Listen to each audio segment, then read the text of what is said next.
1, 2, 1.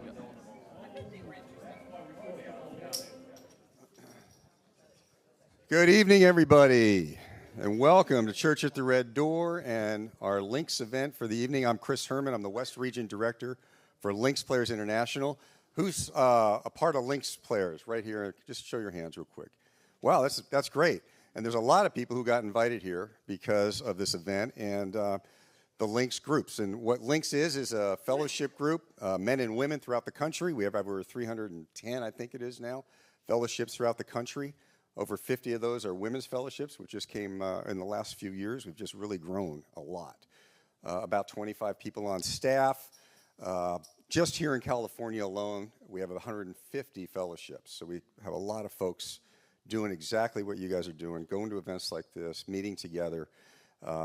Lynx is an acronym for the 5 T's, L-I-N-K-S. Tonight, you would be considered a part of the Network Friends in Christ. So tonight, you've been invited by friends who are part of a Lynx fellowship, and they want to share some of the experiences that we have there. On your chairs, you've seen a bag. There's some information there about who we are and what we do. And we're just grateful to have this opportunity at Church at the Red Door. And we're thankful for this video staff that we have here. Church at the Red Door and Lynx have partnered together tonight. And this is the second event we've done this year here at the church. And we anticipate doing a lot more. Tonight's a special night. We have 3 really great champion tour players. But first, we're going to do something fun. We're going to do a little trivia questions. So the rules are this. Everybody stands up, and when these questions come up, there'll be a slide with a question, and then there'll be a slide with an answer. So you have to be honest. You're in church, okay? You can't, and if someone hears somebody say the wrong answer, you can give them a stare and tell them it's time for you to sit down, okay? So we have gifts here from Lynx that you'll be able to take for the last few people who are standing. So everybody stand up, and let's start with that. When we get done with this, I'll introduce the players and Jeff Cranford, and we'll get going. So let's start with the first slide. Okay. They want me in the light. Okay, so what was the first year of the PGA Tour champions? Say it out loud. Hi, Larry.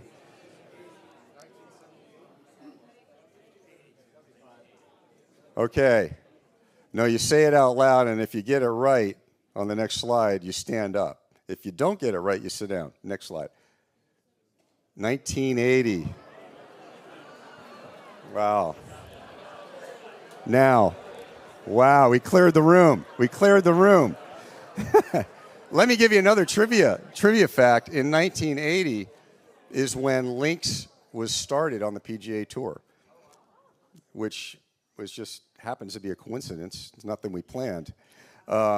There's some guys like Kermit Zarley, Don Pooley, Gary Player was a guest writer. We just pulled the old Lynx letter out. It was actually printed out on one of those old mimeograph machines. They wanted to use their platform as PGA Tour players and do something with it where guys could learn a little bit more about Jesus, a little bit more about the Bible, and get together in fellowship. So let's go to the second question. All right, when was the first Legends golf tournament held? Say it out loud. Okay, next slide. 78. Somebody said it right. Ooh, Rick's still up. I don't think we're going to get to the end of the slides the way we're going here. All right, let's go to the next slide. Here we go. Which of the following tournaments are senior majors?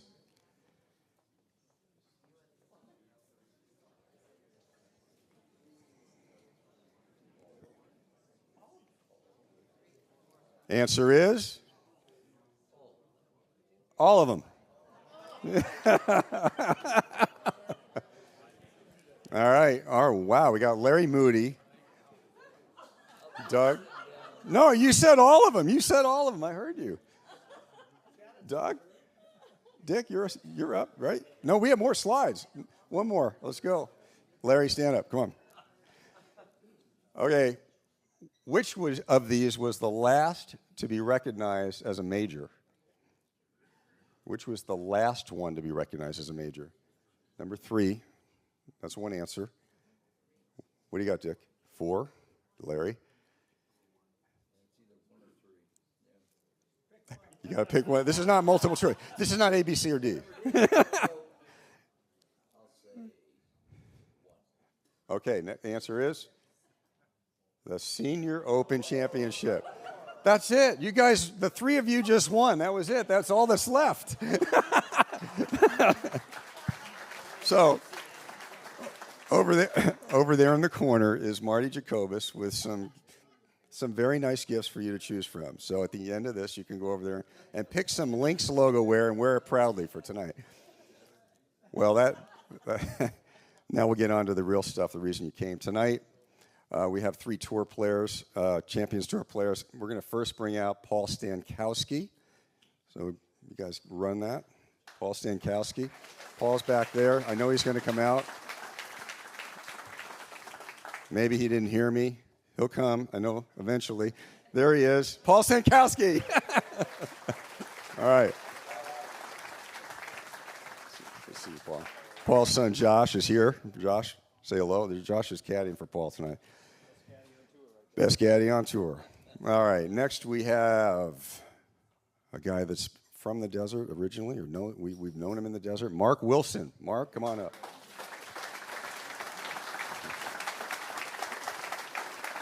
Thanks, Mark. Appreciate it. I've had the fortune of playing with Mark, and there's a reason why he's playing on the Champions Tour, and I'm not. And then the last guy who you'll really enjoy is Fred Funk. Fred, come on out. Good to see you. See you guys.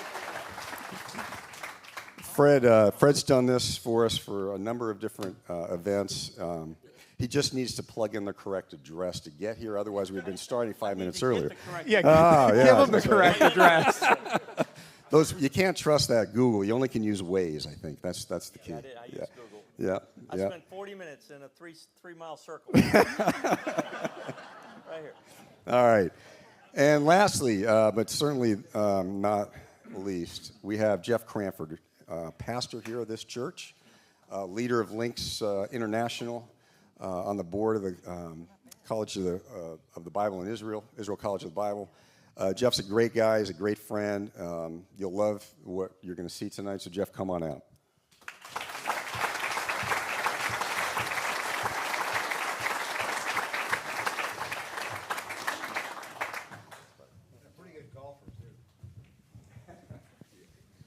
Hey, great to see everybody here tonight. Before we get rolling here, the Bible says give honor where honor is due. And I think that just is a simple way to live life.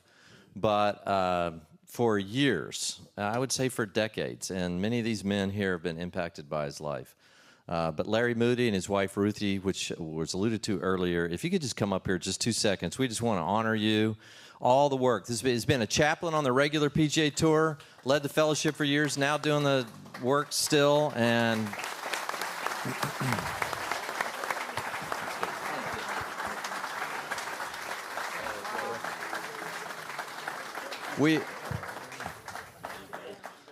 this man has more frequent flyer miles than anybody we know. He's out there traveling. Larry, just 1 second here. Yeah. So, Larry and Ruthie, I know you're still just being with these guys for all these years. Just give us a taste for what this has been like for you, how this kind of evolved, and just some thoughts on all these years. How many years has it been now, Larry? In 45, in 1980, Jim Hiskey asked me if I would lead the Bible study for the PGA Tour. I went to Disney in 1980, and then in 81 started doing it on a regular basis. Sat on the board of Lynx Players from the very beginning, of which College Golf Fellowship was a part of Lynx Players back then. And it's been an incredible blessing to see the vision of Jim Hiskey and all the things that have come from it and all that has happened with Lynx Players and College Golf Fellowship, the tour fellowships from really the regular tour, and then the Korn Ferry, which is called the Korn Ferry now, and FCA did some of that, and Tom Randall for a long time out here on the Champions Tour. And when I graduated up to the old men like me at 77. They're not that old yet. It's been a real privilege. So since 2017, Ruthie and I have been out here ministering with the folks. Well, we love you both. We're thrilled that you're here. And yeah, what can you say? I mean, this is just decades of faithful service, being with guys, missing cuts, making cuts, behind the scenes, people going through marriage crisis. I mean, he's just a pastoral work on the tour. And, you know, if you're... the only way you really get to church on tour is if you're missing the cuts all the time. So he didn't want that to happen. So he would... And that was really started all that. And I always say with Links, in some ways, it was Jim Hiskey, Wally, and those guys was the genesis of the PGA Tour Fellowship. But very quickly, it was Larry who stepped in and kind of through the search and being on the board and really facilitated everything that you see. And these men have been affected by this. So anyway, that's great. I also wanted just a couple other quick notes here. I know Jeff Gove is here. Jeff right here, stand up real quick. Jeff is a friend of these guys. One of my closest friends, he's up in Idaho, but he won 3 times out on the, what's it they call Corn Ferry now, but you won on 3 different, it was named 3 different things when he won. So it was a Buy.com, Nike, and Nationwide, is that what it was? Yeah, Buy.com, Nationwide, Nike. Played the tour with these guys for a long time, and so we're just happy you're here, And I don't know if Steve Lowry's here. Is Steve here? Those are all better names than Corn Ferry. I know who your sponsors aren't now. That's for sure, Fred. Yeah, no Corn Ferry. So I think Steve Lowry was trying to get here anyway. His wife's planning something, but he comes to one of our Links fellowships over here at the Hideaway. So great to have Steve in our premises around here anyway. So tonight I'm excited about this. Many of you have come. And we're going to talk golf, and we're going to tell stories, talk about wins. I even want to talk a little bit about these guys' swing evolution. So rather than some of the kind of typical stuff I do through this is I'm going to jump ahead rather than where were you born, how did all that happen. Some of you ladies might want to know that, a little bit about the wives. We can get there. But I know you men especially, and some of you ladies who want a little swing insight. But I want to just start with, I'm going to ask all 3 of you one question. When was the first moment competitive? It could have been a junior event, could have been a collegiate event, somewhere. Not that you just want, everybody would want to play the PGA Tour. Where was that moment where you thought, you know what, this is it. I think I can go down this road. I think I can make it on tour. And these guys were all very accomplished collegiate players.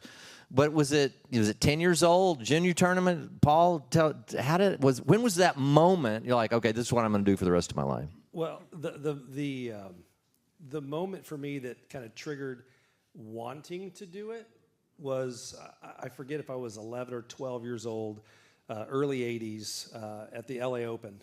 I grew up in Ventura County, and my dad took me to the LA Open, and I was by the first green, and Calvin Peete had hit a ball into the rough right on the rope line, and it was a practice round, and I'm sitting right there on the rope line, and Calvin comes strolling up. I think golf ball was caddying for him. You know, it's early in the year, but his bag was shiny. It was a brand new Titleist something. It was a Balata. But his shoes were shining, his crease in his paint. He just looked sharp. And he was right next to me, like right there. And that was really the moment. It was like, oh my gosh, like that would be awesome. So I was 11 or 12. I was terrible at golf. But that was where like the passion to want to do it began. That is awesome. So, I mean, we got, between Calvin Peete and then this guy on the end, we got 2 of the straightest hitters ever on the history of the PGA Tour, man. These guys hit more fairways. So, Mark, I mean, seriously, 2 other things. I mean, Fred's growing up in Maryland. You're up in the, I don't even see how these guys, growing up in the South, it's hard enough to play competitive golf, but having like these short seasons. But when for you, when was it? I mean, you were incredibly accomplished in collegiate player, but was it early on? I mean, talk a little bit about that. Well, I always dreamed of it. I actually dreamed of playing in the NBA. That was we got a Laker right here. We got Brad Hall and we got Brad that played with Magic and all those guys. You think he could have been a guy? Could be the guy on your team? You kick it out to me for the 3, right? Or you were that guy? He said, no. That was my dream. I kept asking my dad, because my dad's 5'4", my mom's 5'1". I said, Dad, do we have anybody else tall in the family? So that dream was kind of dying, but so I thought golf could maybe work, but I think it wasn't until college when I was playing with a player like Justin Leonard, who would then go to play, he'd won the U.S. Amateur, and he goes plays the Masters, and I don't know, made the cut, but competes against those professionals. Like, oh, okay, that's actually a real person that I've played golf near, and I see him actually hit poor shots occasionally. He's better than me, but it's like, okay, maybe I can aspire to do that. So it was midway through college, maybe sophomore year, going, I got to at least give this a whirl when I graduate. But then, even after you got out of college, even though you had played really well in college, I mean, it took you a while to get out on the regular tour. Yeah, I went to Q school 10 times, but who's counting?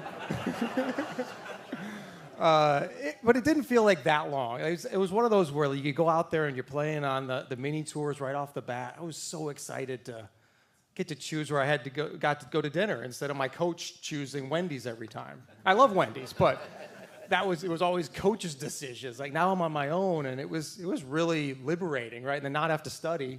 I could just work on my golf game. It is a big deal to see somebody that you are close to, you've seen hit some poor shots, have the magnitude of success. Especially Justin was one of those guys. I didn't think he had to go through Q school, right? He got through basically by just got exemption of the tour and ended up playing well. Right. So, and you're like, okay, I've played with him. I can, and you stack yourself up and you go, okay, I think I can do this. Yeah, and there's also when you're in college, there's those can't miss kids, right? And Brad Elder was a guy, and he played on tour for a couple years for me. It was like that guy. And Tiger Woods is another one that I played in college against, right? He's a can't miss kid. He didn't miss, So you kind of go, well, I got a lot of work to do, but why can't I do it? And I guess I certainly was the smaller kid, the scrappy kid. I was, 14 years old, getting up and down, driver in a lot of par fours, and not getting there and have to get up and. Now. I reverted back. You know how we start in diapers and go back to diapers? I mean, I'm right there. Right. And getting up and down against these 17, 18-year-olds, from 40 yards away and making my par, and they're like, this is ridiculous. What is this kid doing? But so I just tried to survive, and I feel like I'm still doing that in this game. Yeah. Well, I think anybody, if they were honest, it's a game of survival, even at the highest levels. Fred, so be careful here. You do not know this because there's no way we'd remember this. But I came out here, graduated from Rise, Southwest Conference. I was trying to get my card, and I played with you and Jeff Sluman right after he'd won the PGA at the mountain course, and the three of us played, and we played 18 holes, and I remember playing with you, and it was the year before you got your card. It was that year that you got your card. Oh. And so that goes a long way back. So now you're after... definitely taller now. A storied career. So just to let you know, all these guys have won multiple times on the PGA Tour. Fred's won 8 times on the regular tour, including the Players' Championship, which most of the players is like, that's the strongest field you get. Way stronger than British Open, Masters, PGA.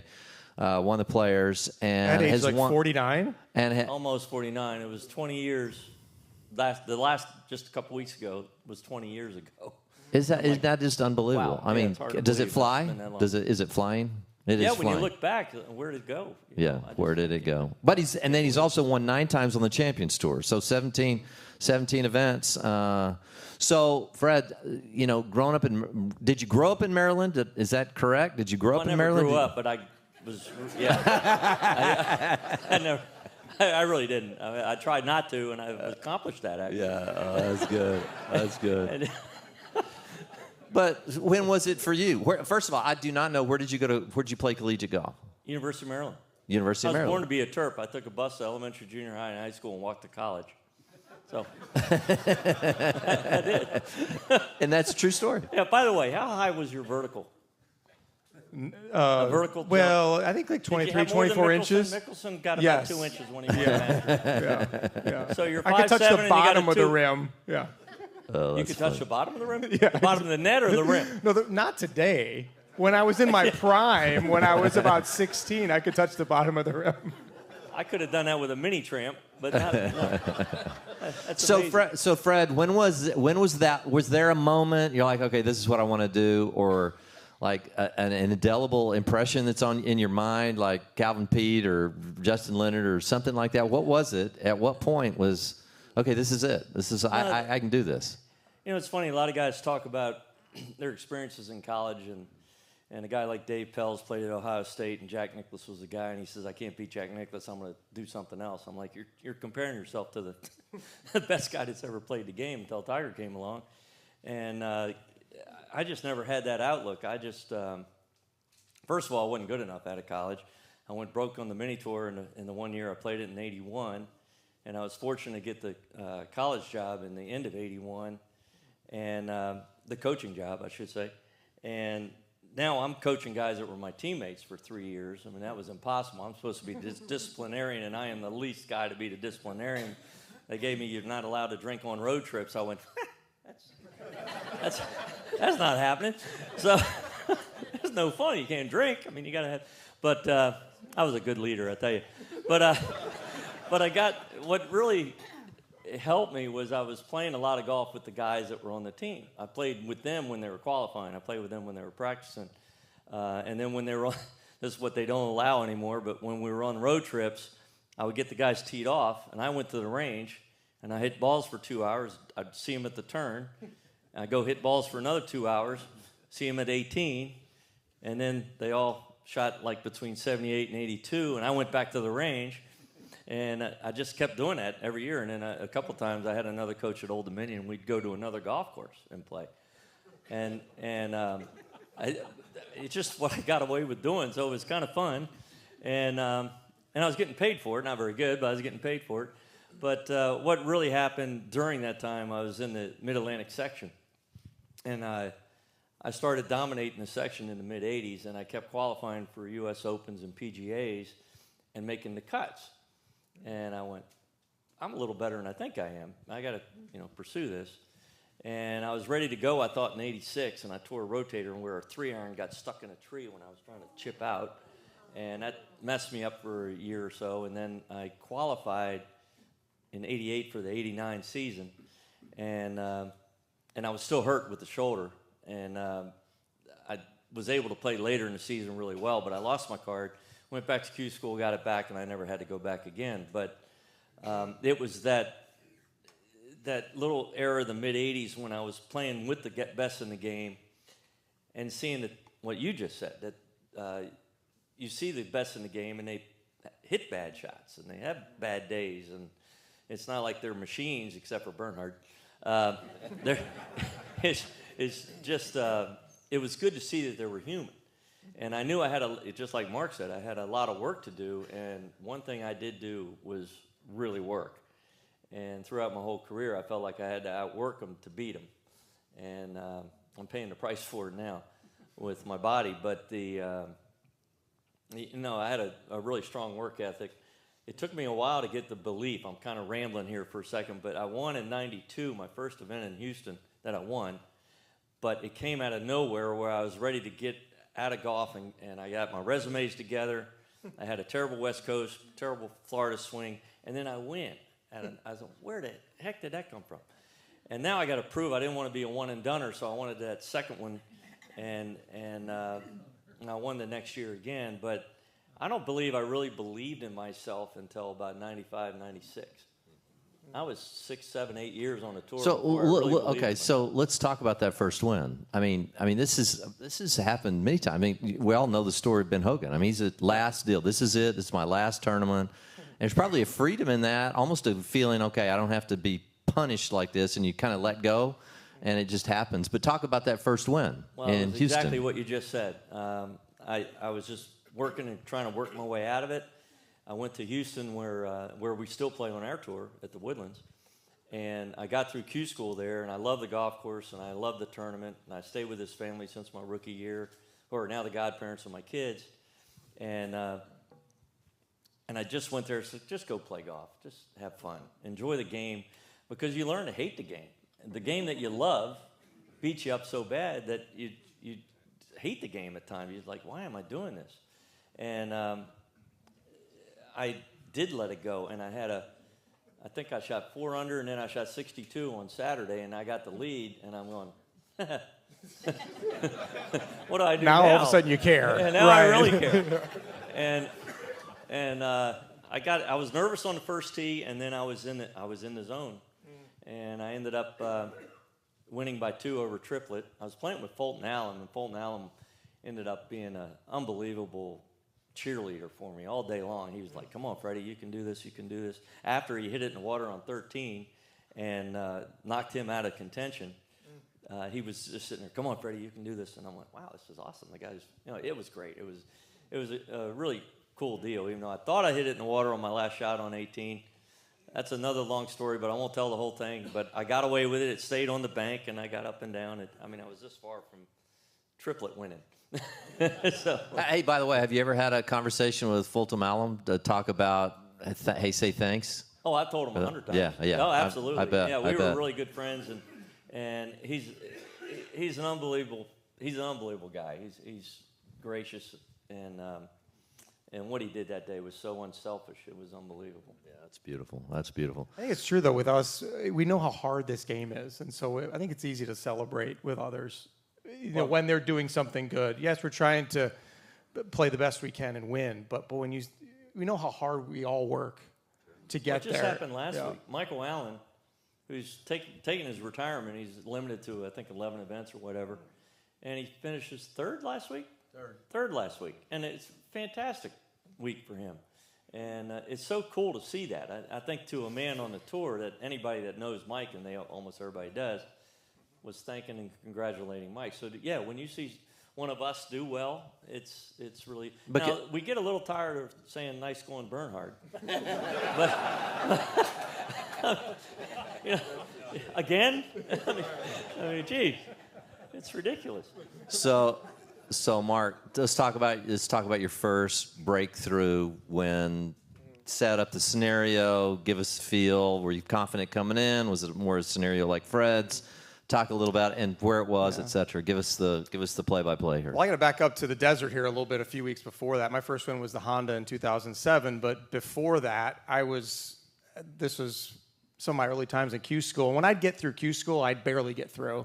And the way the PGA Tour works in terms of the rankings is you're not going to get in a whole lot of tournaments on the West Coast if you barely get your card through the Q school. Back then, I think when I did, it was like about 40 cards.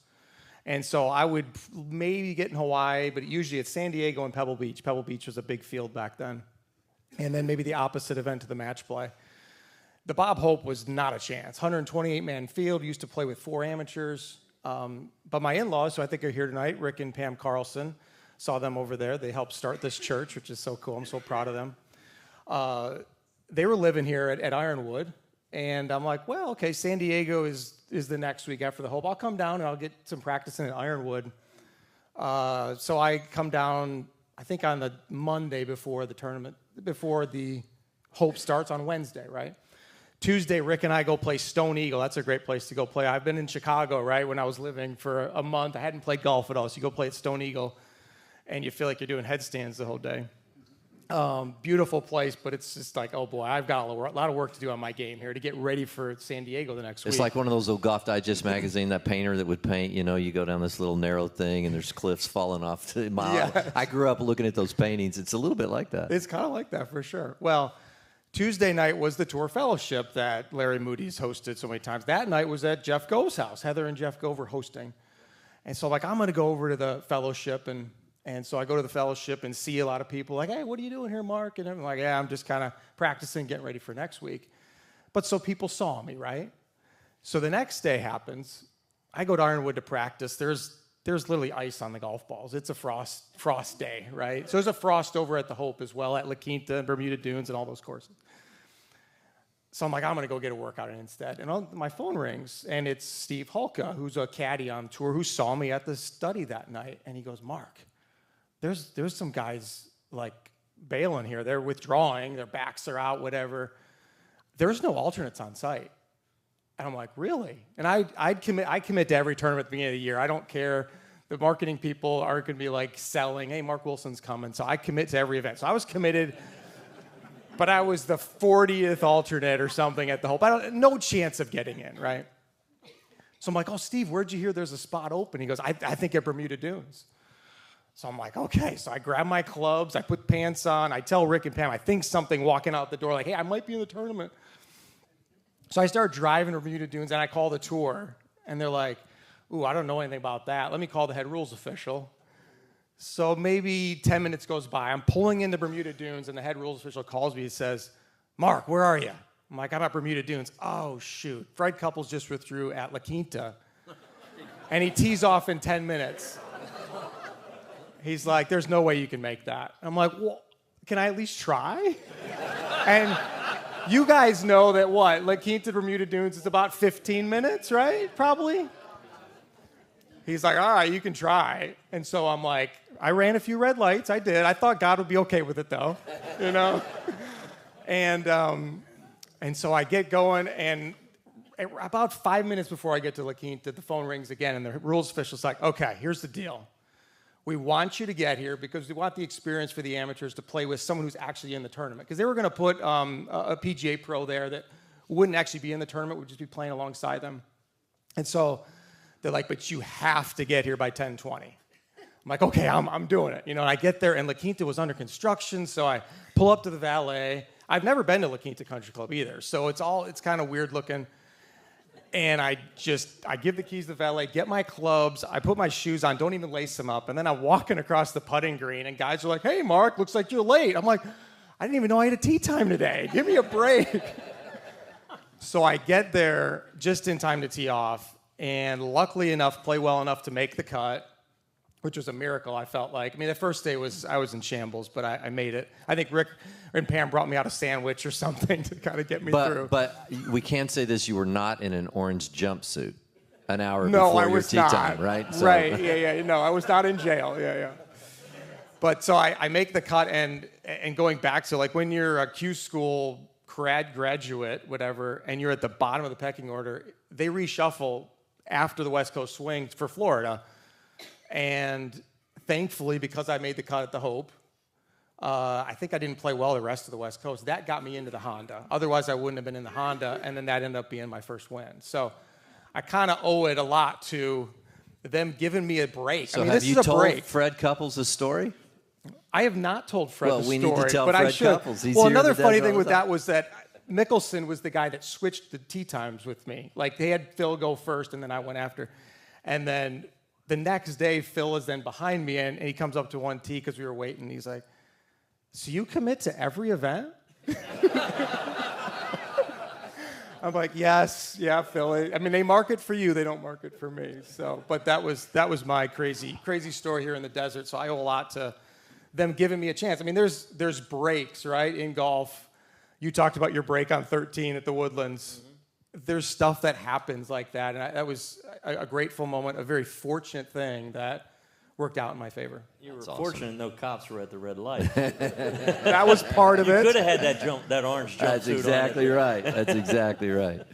We had Teddy recently, so we talked a lot about that. Teddy Scott, who's Scheffler's caddy, we did one of these interviews at the Phoenix Open, which was the week he won his first event at the Phoenix Open a number of years back. But Teddy Scott, if you haven't seen that, it was hilarious because Teddy Scott said, I said, were you in the car with him? He said, no, we were staying in the same house, but I get this text, like, this is the PGA when Scotty gets arrested. And he goes, have you seen this? What happened with Scotty? You know, he's in jail. And he goes, ha, ha. That was his response. He goes, no, really, you need to. So he gets on, immediately goes down to the jail, and he sees Scotty in there in this jumpsuit, and he's stretching. He's stretching. He still believes he's going to get there for his tee time. You know, he's stretching in the jail. Got to prepare just in case. Got to prepare. You got to stay prepared. So, Paul, we've been friends for 20 years and hadn't been much in touch recently. It's so good to see you and your son. Can you introduce your son here real quick? Yeah, this is my son Josh. Josh, 25. stand up. Come on. Let us see who you are, Come on. Josh. Awesome having you here, buddy. Yeah, I have two kids. My daughter Caitlin. Josh is 25. He's the oldest, and he's toting for you this week, too. dream year that I get to have him as my caddy. What a precious deal. Cool. What a precious deal. He just graduated from college. So Awesome, Josh. Good deal, man. So let's talk about your first win. Where is won multiple times on the tour? Tell us about the first win, how that went down. Were you confident coming in, or was it like maybe something similar to Fred? I don't know. yeah, well, First win was in '96. My rookie year was '94. Actually, the desert. I love the desert. My fourth event I ever played on the tour was here, the Bob Hope, and I got a call on Monday afternoon that I was in the tournament, because it was pre-technology, right? So now we look at it on our phones, and so they say, "Hey, you're in." I'm like, "Okay, when's it start?" And they're like, "Wednesday." And I'm thinking, "Well, that's in 2 days." So anyway, I fly in Tuesday. I meet my caddy, who was Steve Elkington's caddy, and Elkington had withdrawn, and I meet him on the range at La Quinta for the first time. "Hi, Mark. I'm Paul. Paul. Okay, let's go." And anyway, that was my first cut. I finished 6th, which was awesome. I love the desert. But my first win came a couple years later, and I missed every cut on the West Coast. I missed the cut at the Honda. So I was 0 into March. And went to New Orleans, and I finally make a cut. And I had just gone on a fishing trip with some guys from my church in outside Dallas at a place called Lake Fork. It's a big bass lake, and old guy in the boat, friend from home, he says, "Hey, Paul," he says, "New Orleans next week." He's as you can tell, he's from Texas somewhere. He says, "In New Orleans," he goes, "I got a feeling you're going to shoot 64 in the first round." And I was like, 64? Like, have you seen my scores this year? And so anyway, to make this story even longer, so I go to the first round in New Orleans, and we're not even to there, but and I'm coming down the 18th hole at English Turn, and if I make birdie, I shoot 64. So we're walking off the tee. They blow the horn for darkness, right? And so it's getting dark, and we can finish because it's just darkness. So I'm like, I'm finishing because this is going to be amazing. So really wide, like the green's probably 80 yards wide at English Turn, and the pin's in the left side of the green, and I block a 5-iron to the right side of the green because there's water left. And so I block it to the right, and I can't even see. I'm trying to read this putt. It's up a tier around. It's 80 feet, maybe more, but I'm going to make it. Like, I'm convinced. And so I dial this thing in, and caddy's 10 in the pin. I can hardly even see him, and I hit this putt, and it hits the spot I'm looking at. It apexes, and it cruises right toward the hole, and then goes by 4 feet, and I miss it coming back.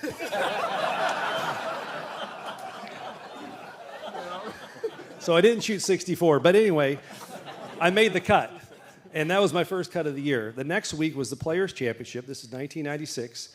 And Fred Couples was over there at the Players winning that tournament. So I went down to play the Nike Tour because I couldn't get in the Players Championship because I was a Q school guy. And Mark said that, the number thing, I was at the bottom of the pecking order. So I didn't get in there. So I went over to Lafayette, Louisiana, right down the road from New Orleans, and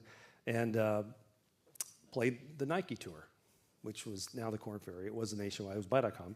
It's been a bunch of different tours. But I played a Ben Hogan Tour event. That's there you go. Yeah. Well, I'd done one of those as well. I played a Ben Hogan. So I went down and played in Lafayette, stayed with the host family who put us up, the Bros, not B-R-O, but Cajun Bro, super people, and I win on the Nike Tour. And I'm like, what the heck, where did this come from, right? And so the next week, I was 6th alternate for the Bell South Classic on the PGA Tour.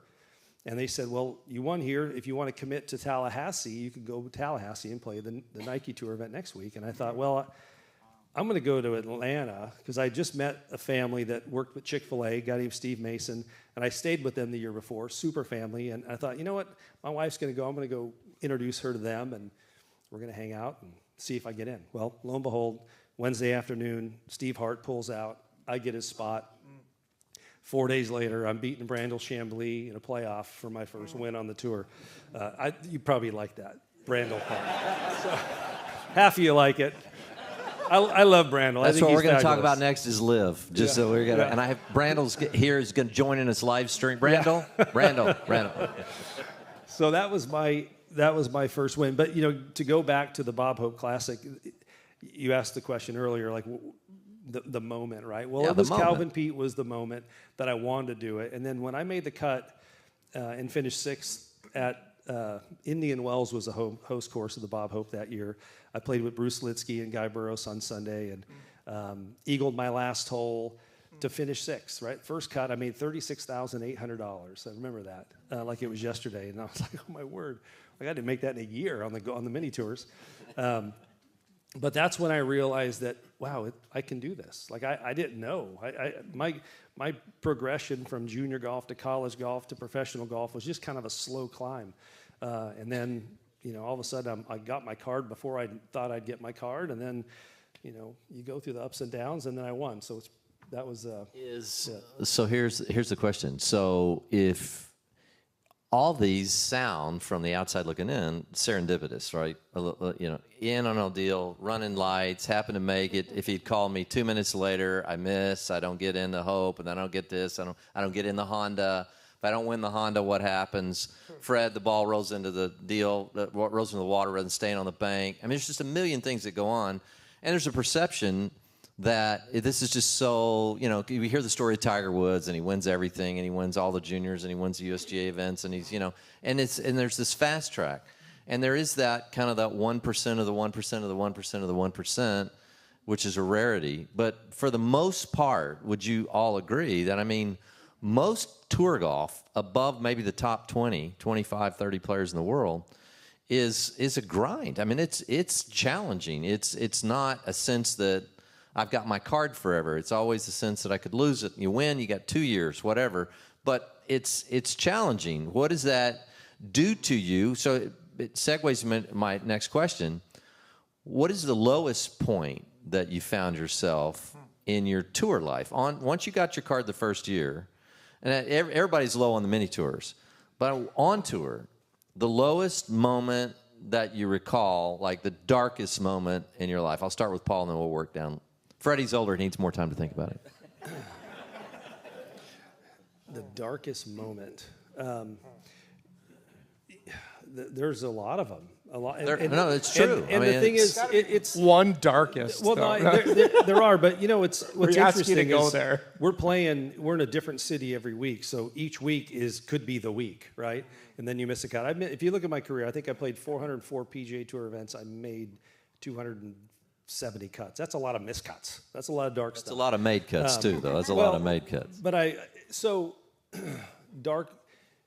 I had my first injury in 2002. Well, I was wondering if that was it, because I knew you when you were wrapped and. Yeah. So in 2002 in Vegas, the last tournament of the year, I register. I go to the range. I hit my first wedge, and I was like, "What's up with my wrist?"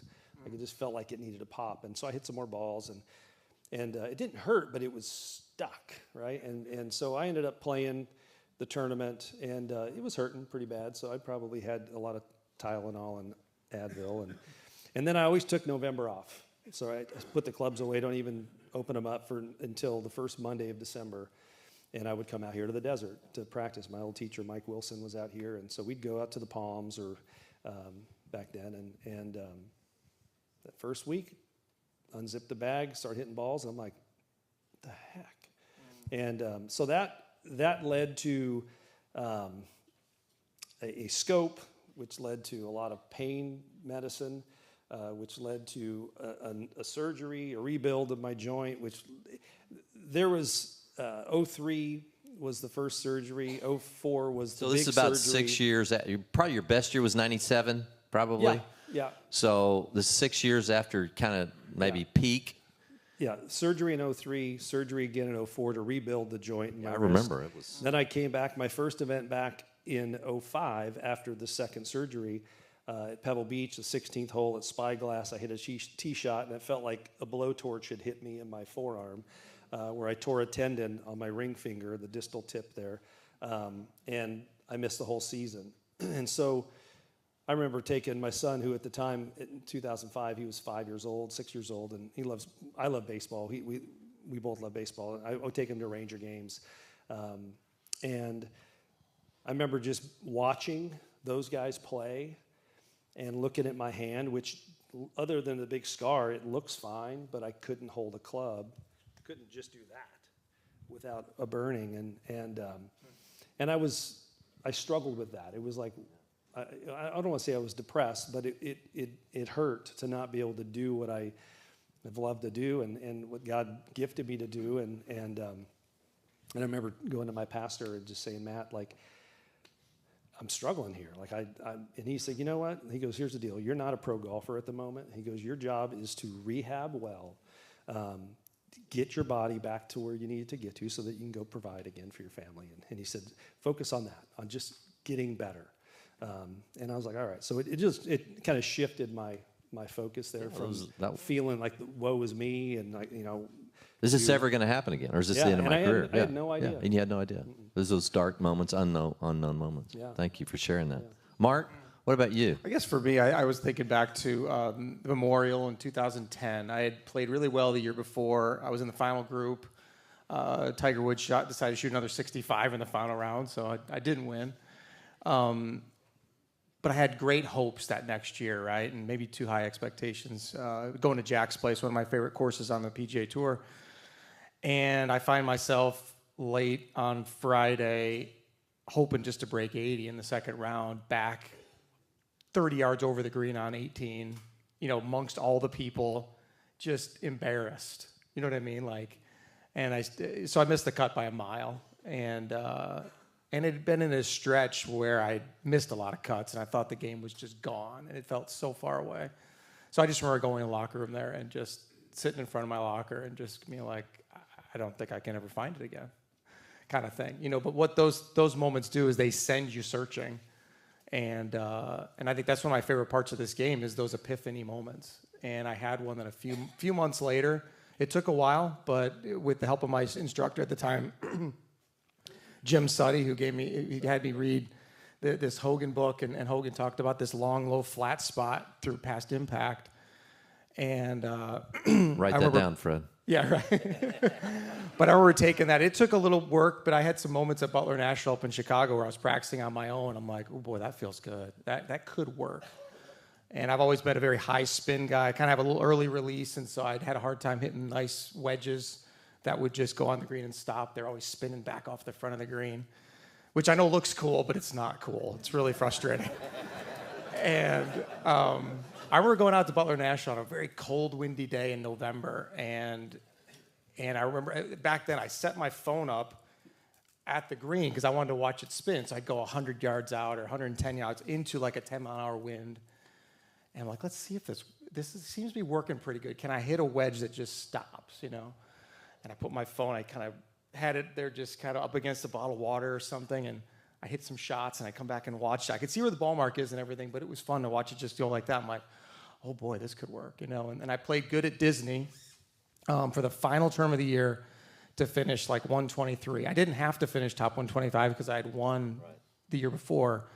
But then I won 2 times in the next 3 months. That moment was a catalyst to something. It really was back in June, where I thought I was like, the game is so far away. But so I live for those epiphanies. Those are absolutely. Those are fun. I don't have a ton of those. Well, but significant moments. The grateful moments there when you figure something out. I think everybody who's played golf or played a sport or something like that, you have those, and it's like, it's pretty cool. It's always around the corner. Fred, what? I don't even know how to start this one, but and it took so long to get to me. I thought of so many dark things. I was like, "Geez, I mean, it was."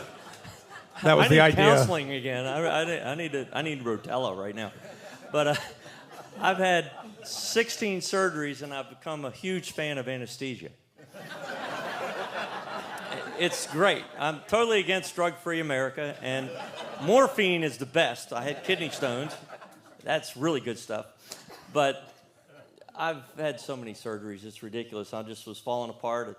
And but the worst one, one of the worst ones, if not the worst one, was 07. I was training really hard in the off season at this high-intensity training place, and all of a sudden my right knee started bothering me, and I kept trying to push through it, and then I got it evaluated, and I tore the cartilage on the lateral side, and I got it cleaned up. And then I'm playing the 08 season, and I was playing at a really high level, but I was getting my knee drained almost, it seemed like every week. It was just blowing up, and I'm going to the doctor's office. I'm doing it with doctors coming in the locker room, and I had 16 drainings, and that 16th needle gave me, well, actually I had 18, so I had the 16th needle gave me staph infection. And that was before, like the 14th and 15th were during a little chase for the Schwab Cup, and I was leading Jay Haas. I was leading the Schwab Cup going into the last month, and I could barely walk that last month, and I tanked, and Jay passed me, and he won the Schwab Cup that year.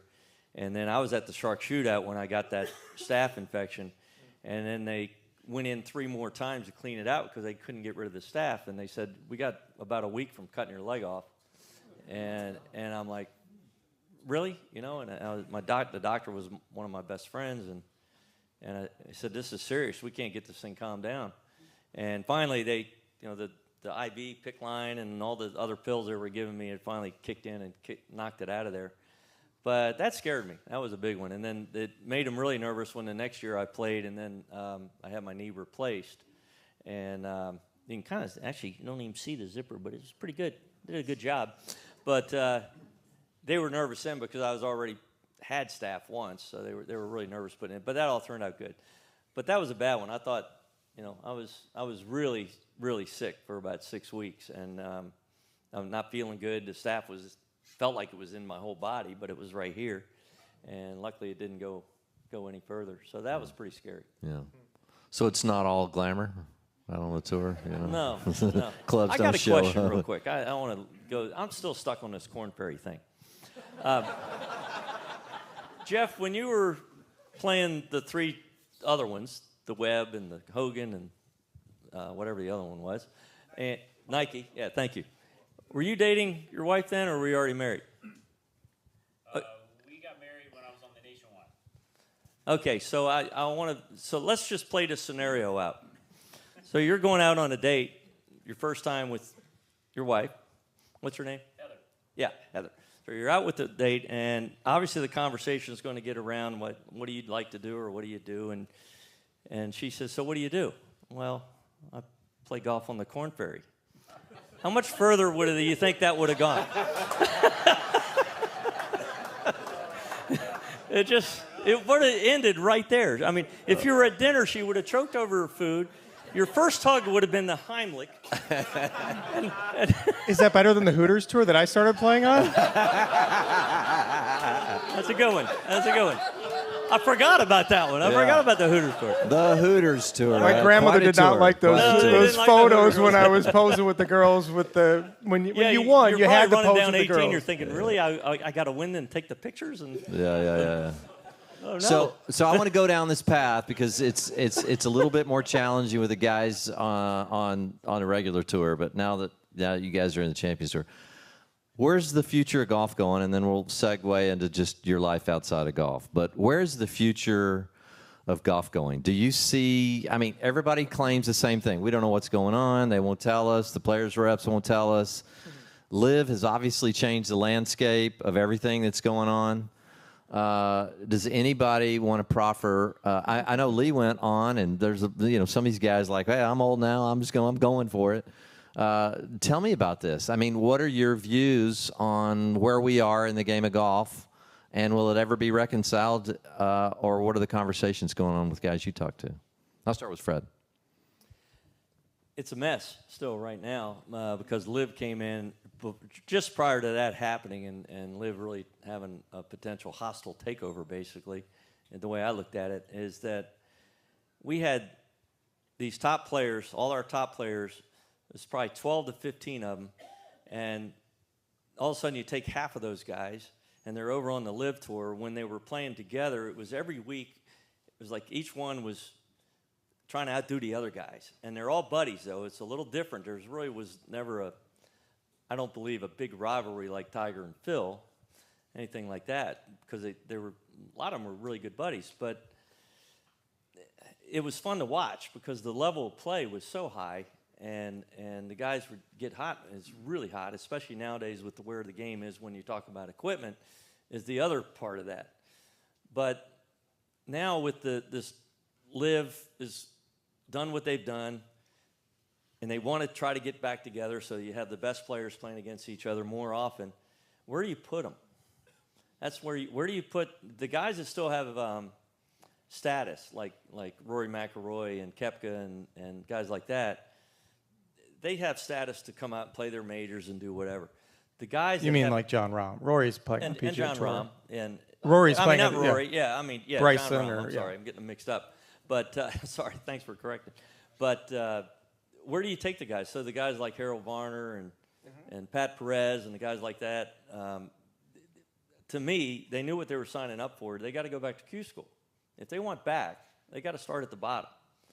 And the guys that are lucky enough to play still good enough to keep some points going in their major play, especially DeChambeau, he's doing a great job.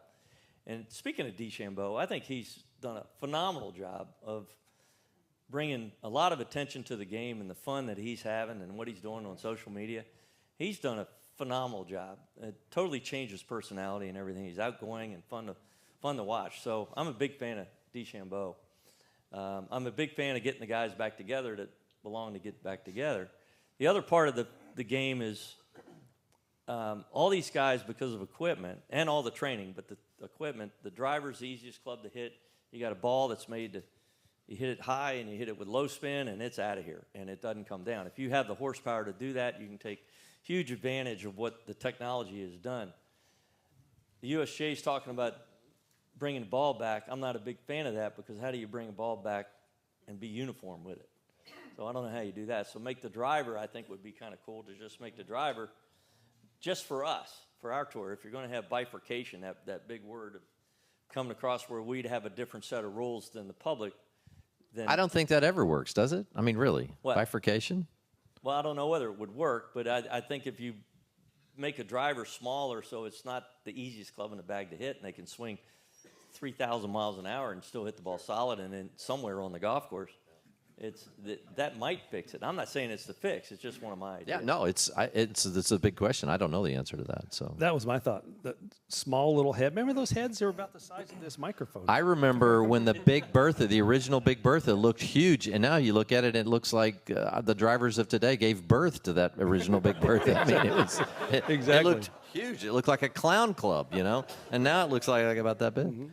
It's exciting seeing people hit it really far, though. You stand behind and watch Rory McIlroy hit a drive like that. No, I it's don't fun to want watch. to. I don't want to take that No, away you from. don't. I know your point with that to try to level that. Hey, if you want to swing really hard at it with this small of a driver head, go for it. Yeah.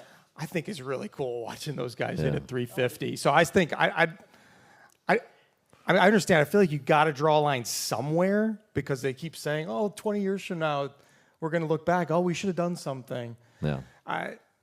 I just keep trying to figure out my own game, and I'm not picking up any speed. right, that's So right. it doesn't seem like a Right. problem, right, Paul? I feel like I'm swinging harder now than I ever did, and I hit it 30 yards shorter than I did 25 years ago. Thank goodness for technology. Otherwise, it'd be I'd 50 be or afraid 60. to go back to the ballata ball and that cannot little wooden imagine. head. You know what's funny is that it's the opposite with me. I'm hitting on the range. I'll notice a guy come up, and he stands behind me. I hit one driver, and he just walks off. He goes, Love watching those I guys. can hit do those that. balls. No. So before we exit stage left and get to our final kind of segue here, any thoughts, either one of you on Liv? Comments? Hate it. Hate it. Is that Yeah. out loud? Yeah. No, I don't like what it's done to the game because it did hostile takeover. Absolutely, they just bought their way in. is there a started chance? a tour? Do you Could think there's imagine reconciliation chance? Really? I hope they figure it out, but in time, right? Can you imagine they wanted to do that with the NFL and pay Patrick Mahomes $1 billion to go play the whatever, and he did? Like that would mess everything up. Anyway, I don't like it. So I hope they figure it out. Yeah. Hope they do I think too. they'll figure it out. I think It's been, I'm not alone. I love it. it's been bad for the game. Bad for the game. No question in my mind. So as we kind of wind this down, look, life off the golf course. I know all three of you, men of faith. Paul, we'll start with you.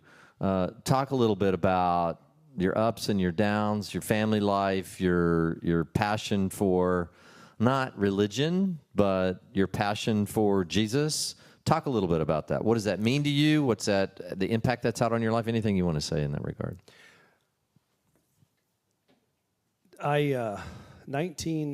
1998 NCAA championship. I grew up going to church as a kid, but at the NCAA championship, college golf fellowship ministry that deals with college golfers, invited a guy named Scott Simpson to come and share his testimony. And I didn't like Scott Simpson because this was 1988. He had just won the U.S. Open, beat Tom Watson, who was my hero. So I didn't want anything to do with what he was talking about. But then he was talking, and it struck a chord in me. And he talked about a personal relationship with God, and that was something I had never heard of before. And I was intrigued. I checked the box on the table and said I want to know more about this relationship with God that Scott talked about, and that started my faith journey. And Rick Massengale, who was running College Golf Fellowship, he approached me and we chatted, and he encouraged me to start reading the Book of John. And I said, I don't know where to start with the Bible. He said, just start the Book of John. And so that started it. Cool story back to Atlanta, my first win on the Bell South as an alternate. I was strolling. It happened to be Easter Sunday, was the final round there, and we had gone to Johnson Ferry Baptist Church right there in Marietta, Georgia, that morning with the Masons and my wife. And the song as we were leaving church was a song, Because He Lives. And the words are, because He lives, I can face tomorrow. Because He lives, all fear is gone. Because I know He holds the future. Life's worth the living just because He lives. And I had never heard that song before, but I wrote it down and I memorized it from the church. It was actually on a little bulletin, and so I put it in my yardage book. And I sang that song during the last round. And I had a walk on the 13th hole at Atlanta Country Club, which was really scenic. Right, it was a short hole, it was like a 1-iron off the tee. Remember those? And then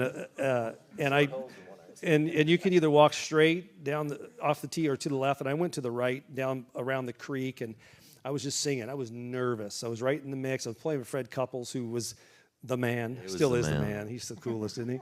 And I remember just singing this song because I was nervous, and I was like, okay, God, I know life's worth the living just because you live, and it doesn't matter what happens here today. It's about you. And anyway, I was still nervous, but I was able to pull through and win that day. But I love that, and I'm a golfer, right? That's what God gave me, some talent to hit a golf ball as a kid, and I'm grateful for that. My dad introduced me to the game of golf, and it's been awesome. But being introduced to God and a relationship with Him, I mean, I still, like I say, I battled in 04, 05, the injuries and like woe is me but God's sovereign, and just trusting Him through the process. A couple of verses that I've learned over the years to love was Romans 8:28, which says, for we know that in all things God works for the good of those who love Him, who've been called according to His purpose. And all things means all things, right? And my injuries, the best year of my life, 2005. The worst year of my life as a golfer, 2005. But the best year because I got to know my kids. I had a 5-year-old and a 2-year-old, and they didn't really know Dad because Dad was on the road a lot. So I was able to be home the entire year. And then in Philippians chapter 4, 4:4, don't be anxious about anything, but in everything with prayer and supplication, present your requests to God, and the peace of God, which transcends all understanding, will guard your hearts and your mind in Christ Jesus. Then it goes on into, I think everybody has heard, well, a lot of people have heard Philippians 4:13, which says, I can do all things through Christ. It's on every coffee cup. The verse before that, 11 and 12, and 12 says, for I know what it is to be in need, and I know what it is to have plenty. I've learned the secret of being content in any situation, whether hungry or fed. I can do these things through Christ. And those two verses have really struck, I've tried to hold them close to my heart because this game is hard. Life is hard, and you're not always dealt a great hand. And sometimes you are, and sometimes, when the hand's over, you got to play another hand, and that could be a bad one. So that's kind of like the week to week to week, every week. You never know when we're going to play. So that's my story. Thank you. That's really powerful. Mark, just, your wife, Amy, president of PGA Tour Wives Association, you guys have been philanthropic. You're always seeking to make your faith known. Why? Well, I guess out of gratitude, for one. for what Jesus has done for me. I think sometimes you think, oh, Jesus died for the world and died for everybody. He also died for me individually. It's something very powerful to remember what he went through.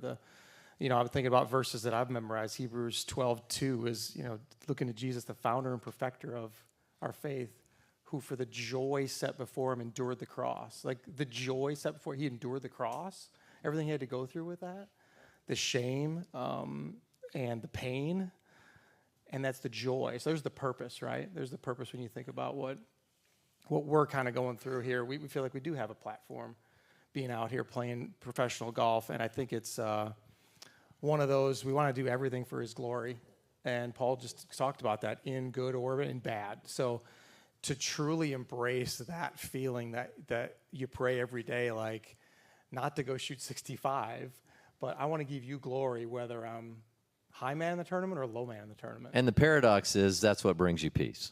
It is. It gives it's you a paradox. That freedom. Yeah, it's freedom. My school that I went liberty. to, Wisconsin Lutheran High School, just won the state basketball championship again. And one of the kids talked about that it's like we know what Christ did for us. And so that gives us the freedom to go out there on that basketball court and just have fun.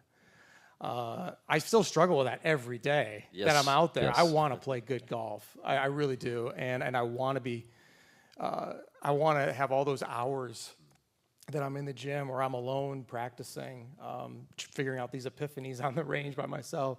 I want that work to come through with that satisfaction. That still feels really good. It does.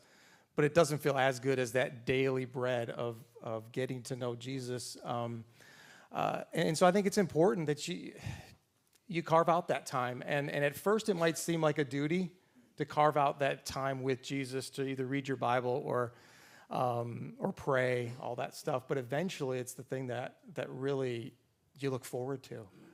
And actually almost like actual food, like you need it. If I don't have it, it's like, oh boy, That's beautiful. I know I'm going to start looking Absolutely. the wrong places Yeah. in life Yeah. for answers if I don't have that daily So bread. good. So good.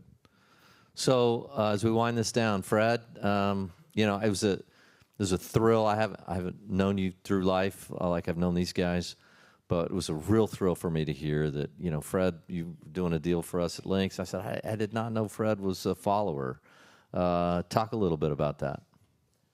Well, I think it started, I know it started in the early part of my career in the 90s, early 90s. I always believed in God as a kid, but I never really went to church.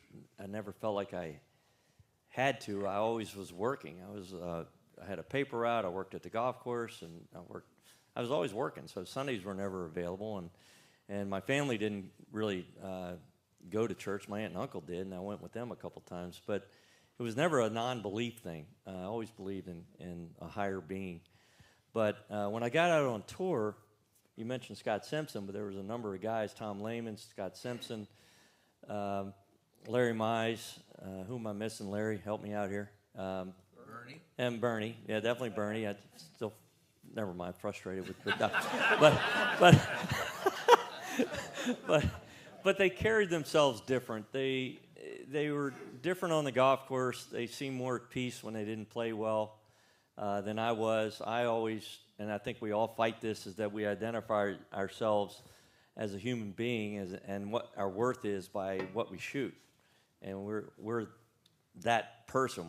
We're either a really good guy and we're in a great mood when we have a great week, and you feel like nothing when you have a bad day or a bad week, and it's hard. You can't live life like that through the game. I'm more than what I shoot, and I became. I started following Larry and I went to the fellowships early on, and to see what these guys were reading and learning and doing stuff, and it was really cool. And I always believe now. I mean, I believe if you believe in Jesus Christ died on the cross for you and then rose, the game, set, match right there. That's the guy. Nobody's done that, and nobody's going to do that again. So I just think it's something where you're not by yourself. Golf is one of the most selfish, loneliest games you could ever pursue at a highest level. And we spend so much time by ourselves. We spend so much time trying to figure out whether we're going to be playing, if you're playing good, whether you're going to keep playing good, how can I keep doing that? You're not playing good. Will I ever play good again? You're never not thinking about golf. And it's crazy. It's just entraps you into identifying yourself as what you're shooting, and you just had to get away from that. And they had that saying, I remember the first time I heard it, Jesus, take the wheel. I said, wow, to me, that was a really strong little tiny statement, because you trying to over-control your life, you can't do it alone. I look back now that we all had friends that backed us. We had people that believed in us, whether it was your parents, friends, your best buddies that believed in us and pushed us through when we were not playing well and says, come on, you got it, you can do it. But you need that higher believing too, especially with all the time you spend alone.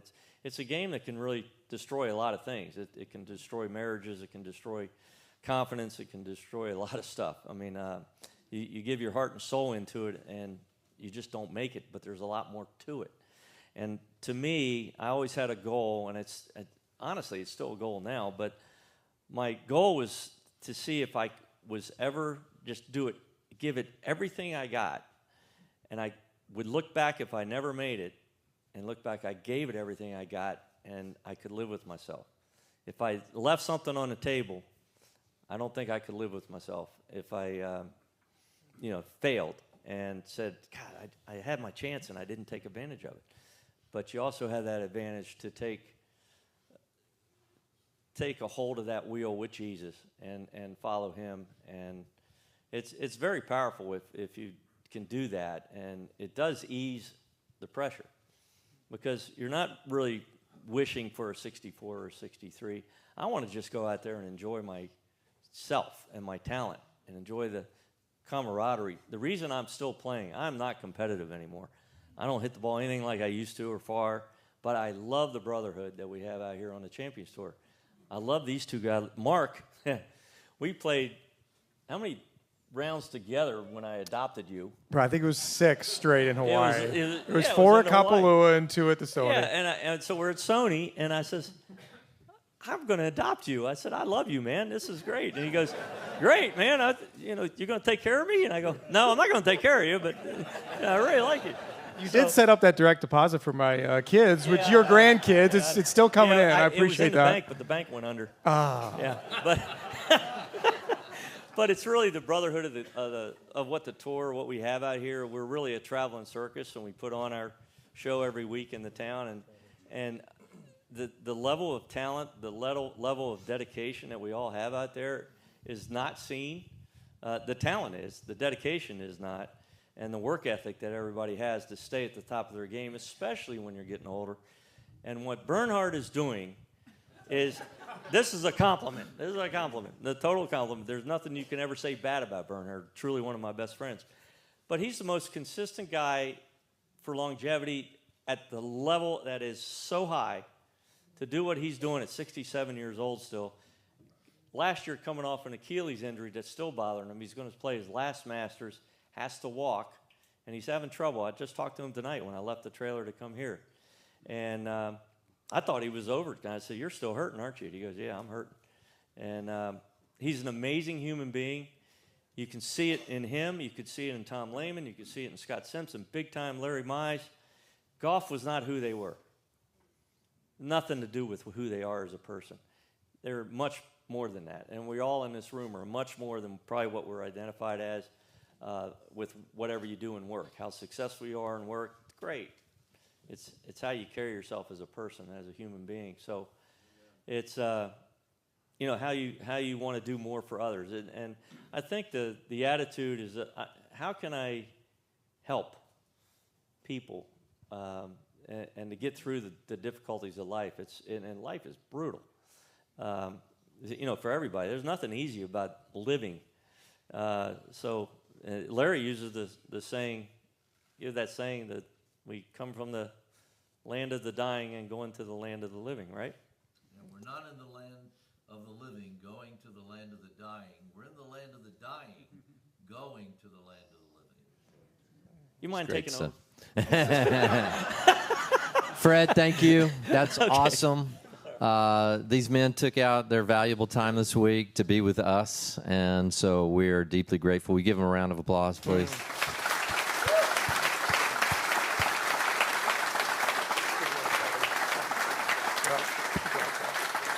So before we close, I'm going to bring up Oli. And Oli is a tremendous guy. And just to give you a sense, Oli was a law professor, taught at a university. He was a great legal guy, expert guy. And he came to one of these deals years ago in Minnesota. Tom Lehman, who knows, Larry might have been doing it. But Tom Lehman was just give his simple testimony. He said, basically, Jesus. And Oli gave his life to Jesus that night and is now leading a Links Fellowship over at PGA West and has become an expert apologist for the faith. And he's just going to give us a little close here. And Oli, come up, and then we'll be done. And we're thrilled that you're here. If it's something that you like and we want to do it again, we'll do it again. So anyway, Oli, all yours. Thank you. Thanks, Jeff. Before we close in prayer, we at Links have a favor to ask of you. You all got a goodie bag on your chair this evening. If you go to your goodie bag and pull out the comment card, there's a card in there and there's a pen. Would you take that out, please? And take a minute, if you would, to share some information with us at Links. Or, I guess the QR code isn't up there, but also on the comment card, there's a QR code for those of you who are technologically capable, unlike me. I use pens still and paper.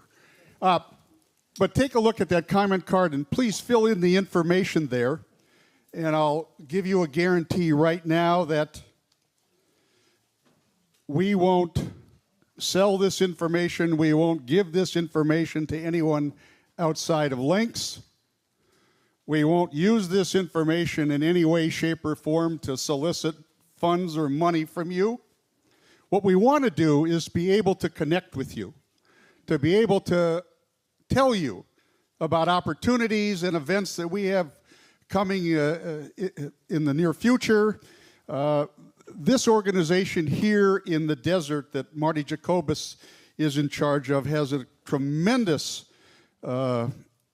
programming throughout the season, starting in November and running all the way through May. And we want to keep you apprised of that.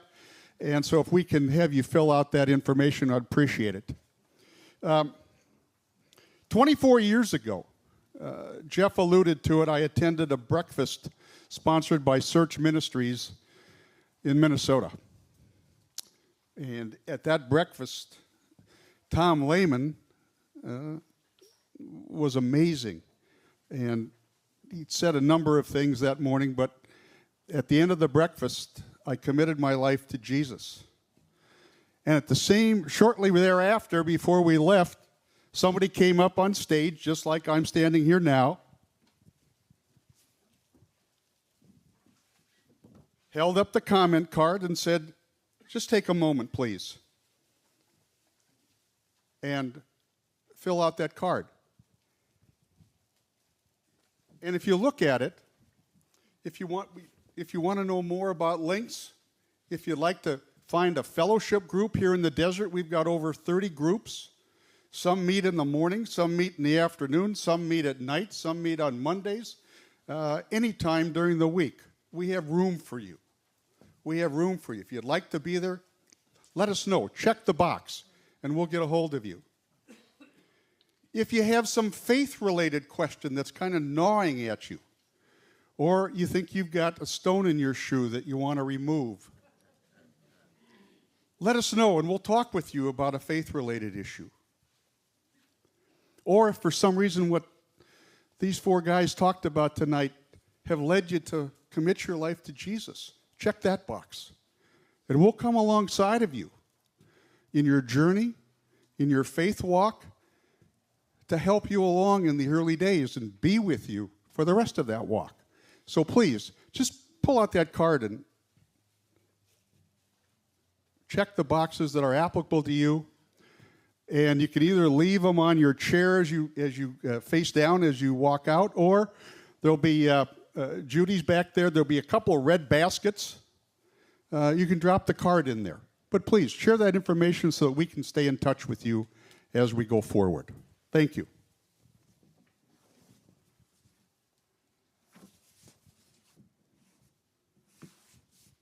And so, please Please join me in prayer as we close out this wonderful evening. Heavenly Father, we thank you for being with us here this evening and for the wonderful message that Jeff and Mark and Paul and Fred shared with us. We thank you for all of the incredible blessings that you've given to all of us throughout our life so far and that we're looking forward to in the future. We are so grateful. We're filled with gratitude. Lord, we pray for the continued ministry and the continued blessings on Lynx players as we try to change the conversation at our clubs, to change our conversation from the temporal to the eternal, from the I and the me to the we and they. Lord, just help us and be with us as we bring glory to you in everything that we do in the coming days and weeks. And we pray this, Lord, all in the name of your precious Son, Jesus. Amen.